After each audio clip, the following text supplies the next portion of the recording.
Josh here with Project Car Media, and you read the title right. I bought an auction car sight unseen. Stick around to find out what it is. All right, welcome to the first episode of the new year. I hope you guys all had a great holiday season and a great New Year's. I know I did. It was fantastic. I spent a lot of time with family and had a pretty quiet New Year, so it was quite nice. So, in this episode, we're going to talk about the auction car that I ended up getting through Copart. I'll show you my little process on how I went about finding the car on Copart, and then we'll check out the car and I'll show you a couple things with it. Here it is. This is it. I got a 2000 Honda CR-V SE. Now, I know it's not some sports car, even though there was an M3 that was an E36 M3 that was up for auction. That one was a little bit out of my price range. I like to keep things kind of cheap. So, I did find this one, and it definitely matched all of my criteria for buying a an auction car, basically. Now, the reason this one I bought sight unseen was because I didn't have time to get down there to look at it in person. It's at the one of the Portland, Oregon lots. So I was kind of going off of what I'm seeing here on the screen as my criteria. My criteria for buying a car on Copart, it's probably a lot different than other people's criteria, but I don't have the time or the tools or the expertise to fix salvage title cars. I don't want to go digging into them to find out what was wrong with them. So I try to stick to a certain list of things to keep it easy. Obviously, my profit margin might not be as big as if I was to buy something that was like a flood vehicle or something, but what I look for are a few different things. So, first thing I look for when I'm sorting through these cars on Copart is that it has a clean title. Now, this popped up in the list of clean titles, so if it says certificate of title, then that is definitely a clean title. The other thing that I look for is that it's a run and drive. So this basically means that Copart says that it was able to start, be put into gear, and move under its own power at the time that the car was dropped off at Copart. And so that is definitely a plus. So we've got two of the good things so far. The third thing I look for is the type of damage. Now you can sort from all kinds of things from like front end damage, rear end damage, flood damage, burn, whatever. But you can also sort by these two things, normal wear and minor dents and scratches. So these are the two things that I look for because, again, I don't have a bunch of time to do a bunch of repairs in my garage. So something that's going to be like minimal work is where I want to be. Again, my profit margin might not be as high, but I like to deal with cars that are already running and only need a little bit of work. The other thing that I look for too is this auto check report. Now, this is kind of like a Carfax for Copart, basically. And I've seen other places use it too. So it gives you like this overall score, and obviously the higher the better. This one's right in the middle, which is fine. You can see that there was a couple accidents. So if you scroll down here, you can see the owners, how where it was. So it was in Colorado. And if you want to look at the accidents, you got to scroll all the way down to the detailed stuff, and you can see like here's one accident in 2012, and then there was another accident here in 2017. But it's a clean title, so these are probably both fender bender accidents. And if you look at these pictures here, there's really not a whole lot of damage. Like there's a dent right there in the fender, and then if you look at the back here, there's like a dent right here behind the door, and then on the front driver's side, there's like a scratch, the bumper's off, and that looks like a pretty new headlight to me. So a couple little dents and scratches and stuff, but it's still clean title. Nothing crazy. It still runs and drives, so that didn't really turn me off. Once I find something that I like for all of these criteria, basically it's got a clean title, it's a run and drive, it's got normal wear, minor dents and scratches. The auto check report looks good, and also a couple bonus features are that it has low miles and it's a donated vehicle. So donated vehicles mean like they perfectly run and drive. They just were donated because of various reasons. Maybe someone left for college, maybe somebody passed away, and they're just donating the car to Copart to have them sell it. Maybe the person doesn't know how to sell it on Craigslist or Facebook Marketplace. Either way, it was donated to Copart to sell on the seller's behalf. The next thing I wanted to do was find out, okay, what is my max price I'm going to pay for this? And what are these cars going for on Facebook Marketplace, Craigslist, and Kelley Blue Book? So if you look here on Kelley Blue Book, I priced one out with the same amount of miles and everything, and you can see that it's basically about $2,500 up to $3,200. You'll see that that's not quite true. You look at some other ones like in the actual market, they're actually a lot more than that. So if you look here, here's one. It's a Facebook Marketplace, and it's a green one. It's a 98, has about 40,000 more miles than mine, and it looks pretty clean. Nothing super crazy or anything like that. Pretty well used. They want 3,500 bucks. Here's another one that is a 2000 with way more miles than mine. It's pretty clean, automatic, same color and everything. They want 3,500 bucks. Here's another one. It's a 2000. This one has, again, way more miles. It's pretty clean though. Doesn't have leather or anything like that. Again, this one, they want almost $4,000 for it. And it's a manual transmission all-wheel drive. All-wheel drive 5 speeds are pretty sought after, so I can see them getting 4,000 for this one. And then here's one on Craigslist, for example. It has 30,000 more miles and is definitely not as clean, but probably on the same par as mine, pre me doing some work to it.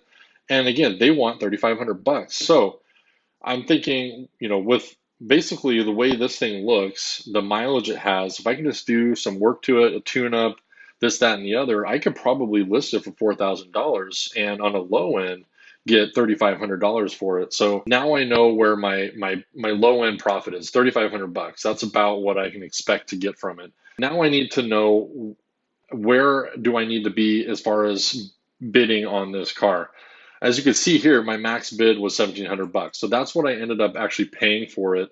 That does not include auction fees. And there's about $650 in auction fees. Then you got license and registration. So really, I'm into this thing for about $2,600. So that gives me about $1,000 for room for either profit, repair work, anything like that this thing might actually need, which is good. And hey, if all of a sudden the engine ends up being bad and I got to spend $800 on it and I only made $200 profit, well, that's okay, because the main part of this is finding these cars, kind of figuring out their story. It's just kind of fun to drive it around for a little while and get a kind of a respect for the car before selling it, because again, I'm a car guy. That's what this channel is all about, and I have respect for all different kinds of cars.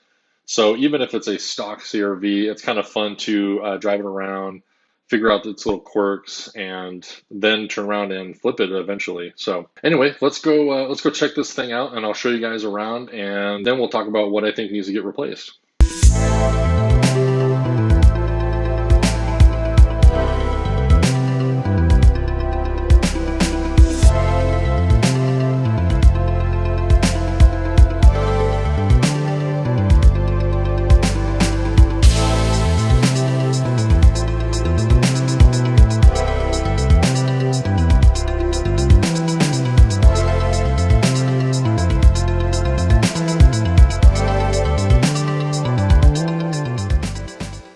All right, this is it. I bought it sight unseen, hoping that it would be a good buy. There's definitely some dents here. You can notice that the corner thing's missing, the bumper's a little messed up. There's a dent on the fender. This headlight looks a little bit too new to be the original, if you can tell from the left side here. So you can definitely see that it was in some kind of fender bender on this side. But it is a clean title, so it must have just been a fender bender. Going down the side here, it's pretty clean. No major dents, no major scratches. I mean, it could use a good buff. I'm gonna have to definitely get these stickers off the back here. The hood's definitely got some scratches on it. Looks like somebody's handprint there. Ooh.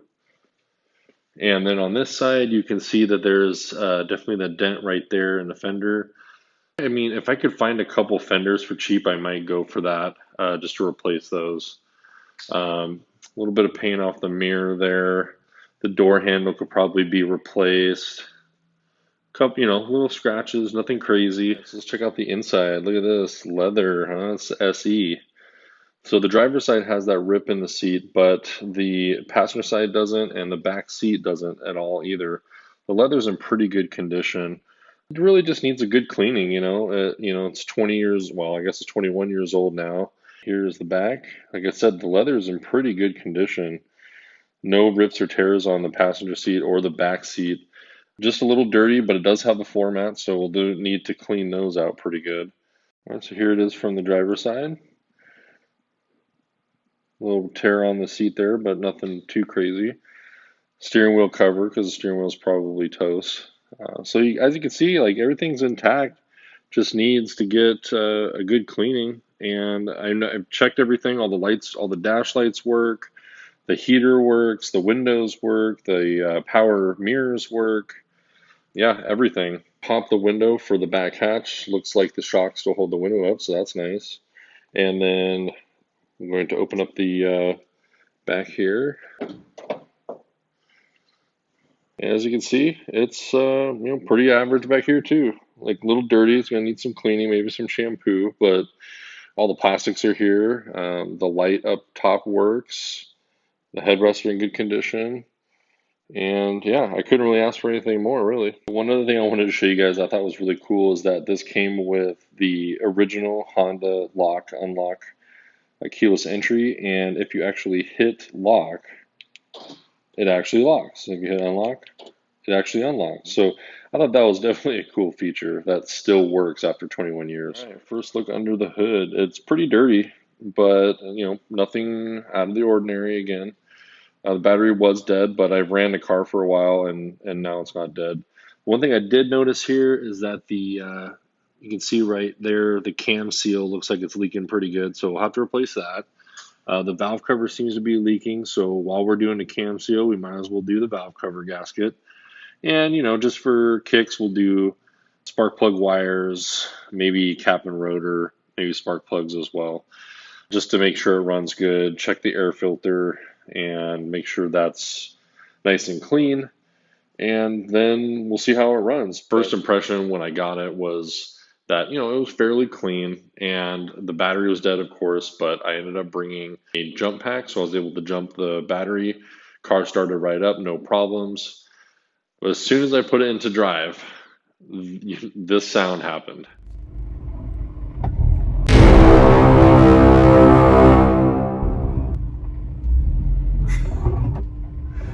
Guess a driveline maybe, or axle? I'm not sure. Guess we'll have to find out.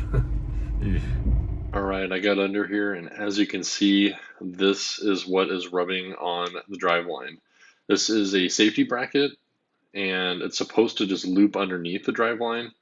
But as you can see, it just wore everything off. And since it was only rubbing in one spot, as the driveline turned, that means that the driveline is probably not balanced anymore, or it got bent.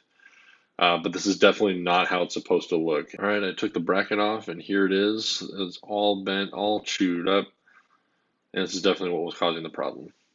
All right, so I was looking under here just to make sure the rest of the driveline was fine, and I did find the second safety bracket, and that's exactly what it's supposed to look like. It's supposed to just loop around the driveline kind of loosely, just in case it falls off.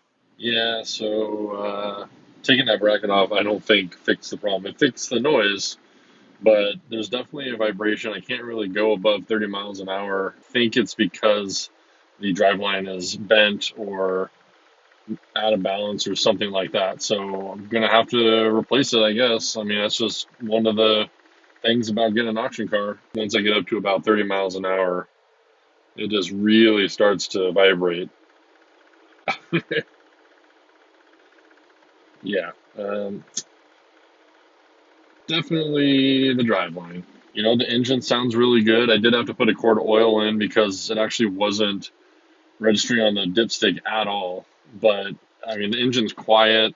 Other than the driveline being bent or whatever, everything else seems to drive pretty good. Like I said, all the lights work, turn signal, windshield wipers, everything else just like if you were to buy this thing off of Craigslist or something. All right, I made it back home. Just went around the block to test out that driveline issue. Thanks for watching this video. I hope you enjoyed it. Definitely be sure to stick around for next episode because I'm going to be buying some parts for this thing and installing them. And it looks like the driveline is going to be one of those parts. So I think I'm going to buy a passenger side headlight to match the driver's side. I'm going to see if I can find one of those side markers for the front bumper. I'm going to replace the driveline, and I'm going to do just a normal tune-up, oil change, valve cover gasket, cam seal, spark plugs, and possibly an air filter depending on what it looks like. and then give it a good cleaning on the inside and outside, and then kind of see where we stand on that. So thanks again. Don't forget to like and subscribe. We'll see you on the next one.